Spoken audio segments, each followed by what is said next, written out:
विधानसभा चुनाव में कांग्रेस की सरकार बनने के प्रबल आसार के चलते जेजेपी और बीजेपी के कई ऐसे नेता पाला बदल गए थे जिनकी टिकट कटने के आसार थे, जिनको अपनी पोजीशन डाउन लग रही थी और जिनको सरकार में हिस्सेदारी लेनी थी। लेकिन ऐसे नेता अब अपने फैसले पर पछता रहे हैं, क्योंकि कांग्रेस की सरकार नहीं बनने और बीजेपी की सरकार मेंटेन रहने के चलते इन सारे नेताओं के सपने चकनाचूर हो गए हैं।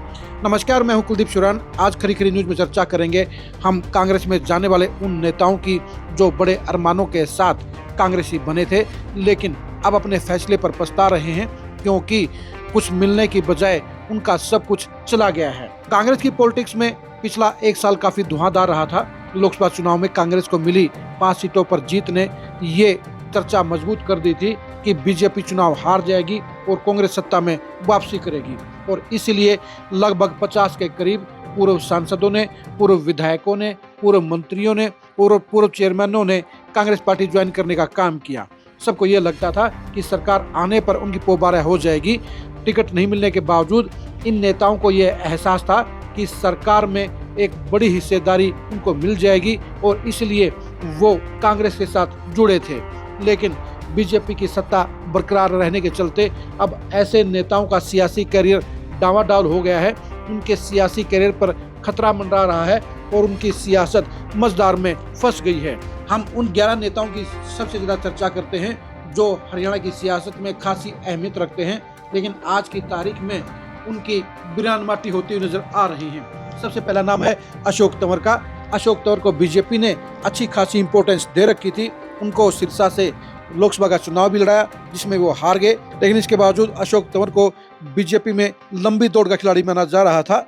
लेकिन कांग्रेस की सरकार बनने के आसार ने उनको भी डावाडोल कर दिया और वो 152 से होकर राहुल गांधी की मौजूदगी में नारनौल में कांग्रेस में शामिल हो गए।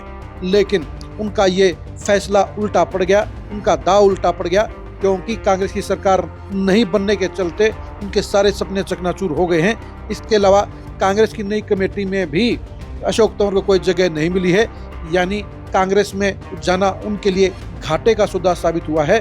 भूपेंद्र हुड्डा ने सिर्फ उनको चुनाव से पहले एक बार कुमारी शैलजा के खिलाफ इस्तेमाल किया, लेकिन अब संविधान बचाओ अभियान में उनको कोई जिम्मेदारी नहीं मिलना इस बात का प्रतीक है कि अशोक तंवर ने अपने पैरों पर खुद कुल्हाड़ी मारने का काम किया है।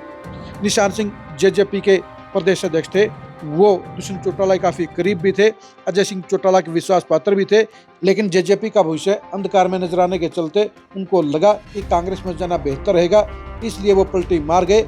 लेकिन उनको ना तो टिकट मिली, ना ही उनको कांग्रेस में इज्जत मिली और आज वो घर बैठने पर मजबूर हो गए हैं। यानी निशान सिंह 4 साल तक जेजेपी के चौधरी के तौर पर हर जगह नजर आते रहे और आज वो कांग्रेस में जाकर गुमशुदा हो गए हैं। जेजेपी के गुला से विधायक बने ईश्वर सिंह ने भी बेटे के प्रेशर में आकर कांग्रेस ज्वाइन करने का काम किया। उनको भी एहसास हो गया था कि जेजेपी का भविष्य नहीं है, इसलिए उन्होंने पलटी मारने का काम किया। जेजेपी ने जहां ईश्वर सिंह के बेटे को चेयरमैन बनाया, वहीं उनकी पुत्रवधू भी नगर पालिका की चेयरपर्सन थी। घर में 3-3 पद होने के बावजूद ईश्वर सिंह की फैमिली को ज्यादा चाहिए था और इसलिए ज्यादा के चक्कर में वो जेजेपी को छोड़कर कांग्रेस में शामिल हो गए। लेकिन ना तो उनको कांग्रेस में टिकट मिली, ना ही कांग्रेस की सरकार आई और इसलिए ईश्वर सिंह की पूरी फैमिली की सियासत ही खतरे में पड़ गई है। कर्णदेव कंबोज भी बीजेपी के बड़े चेहरों में शामिल थे, जहां उनको विधायक बनने पर पहले मंत्री बनाया गया, उसके बाद उन्हें बीसी मोर्चे का इंचार्ज भी बनाया गया। बीसी सेल का अध्यक्ष होने के नाते उनके पास अच्छी खासी पावर भी थी, लेकिन उनको ये बात सहन नहीं हुई कि उनका रादौर से टिकट काट दिया गया और इसलिए वो बागी हो गए और कांग्रेस में शामिल हो गए। उनको भी उम्मीद थी कि कांग्रेस की सरकार आएगी और ऐसे में उनकी लॉटरी लग जाएगी, भूपेंद्र हुड्डा उनका कल्याण करेंगे और वो पहले से मजबूत होंगे। लेकिन कांग्रेस की सरकार नहीं बनने और बीजेपी की सत्ता बरकरार रहने के चलते कर्णदेव कंबोज की सियासत भी खतरे में पड़ गई है। लक्ष्मण नापा बीजेपी के उन विधायकों की सूची में शामिल थे जिनकी टिकट कटने की चर्चा 1 साल पहले ही चल पड़ी थी। रतिया में उनकी परफॉर्मेंस डाउन थी, इसलिए उनका टिकट कटना लगभग तय हो गया था और जब वहां पर उनके टिकट कटने के चर्चे चले तो उनको ये सहन नहीं हुआ और वो साफ तौर पर पाला बदल गए और भूपेंद्र हुड्डा की अगुवाई में कांग्रेस में शामिल हो गए। लेकिन उनका ये फैसला गलत साबित हुआ और लक्ष्मण नापा आज सड़कें नाप रहे हैं। उनकी सियासत का कचमुर निकल गया है। सुखविंदर मांडी को भी बीजेपी ने बड़ी चौधर देने का काम किया। जहां बीजेपी ने उनको बारडा से विधायक बनाया, वहीं पर उनको किसान सेल का प्रभारी भी बनाया। ऐसे में किसान सेल के जरिए वो अपनी पॉलिटिक्स को लंबा खींच सकते थे, बीजेपी में सत्ता की हिस्सेदारी रख सकते थे। लेकिन सुखविंदर मांडी को भी ये बात बर्दाश्त नहीं हुई कि बीजेपी हाईकमान उनका टिकट काटने जा रहा है और इसलिए चुनाव से पहले उन्होंने पाला बदल लिया। वो कांग्रेस में चले गए, लेकिन ना तो उनको कांग्रेस में टिकट मिली, ना कांग्रेस की सत्ता आई। और यही वजह है सुखविंदर मांडी की पॉलिटिक्स भी अपने चाचा नृपेंद्र की तरह आज की तारीख में हाशिए पर चल गई है। बख्शी सिंह बीजेपी के पहले सिख विधायक थे।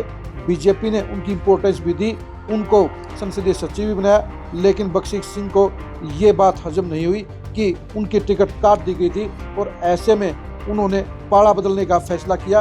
बख्शी सिंह के लिए भी ये फैसला आत्मघाती साबित हुआ और उनकी कांग्रेस में सियासत बिल्कुल जीरो हो गई है, क्योंकि असंध हलके में शमशेर गोगी कांग्रेस के नेता के तौर पर बैठे हुए हैं।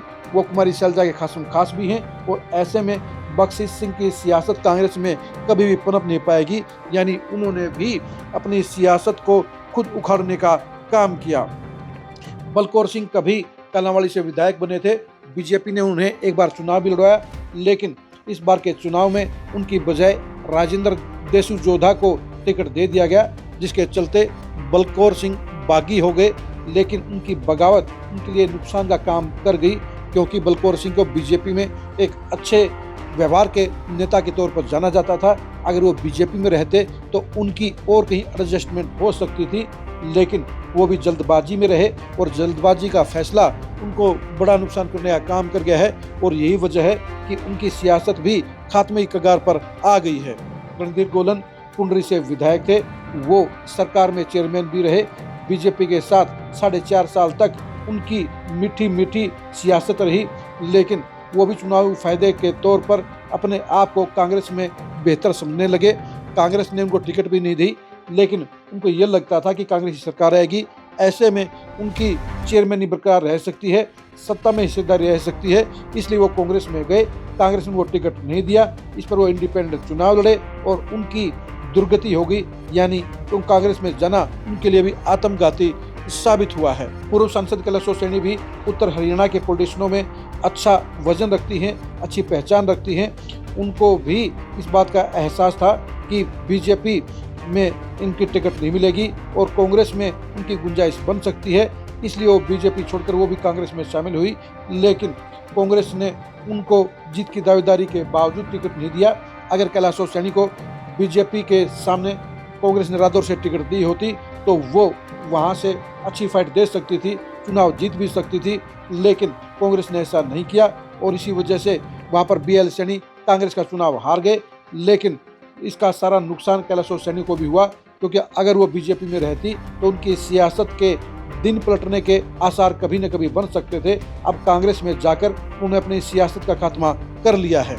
इस तरह से ये 11 नेता ऐसे रहे जिनकी सियासत कांग्रेस में जाने के कारण आज खतरे में पड़ गई है। उनको बड़ा सियासी घाटा हो गया है और इन नेताओं के लिए अब 2029 में वापसी के बेहद कम आसार नजर आते हैं। आप इन 11 नेताओं की सियासत के बारे में क्या कहेंगे, कमेंट करके जरूर बताइए।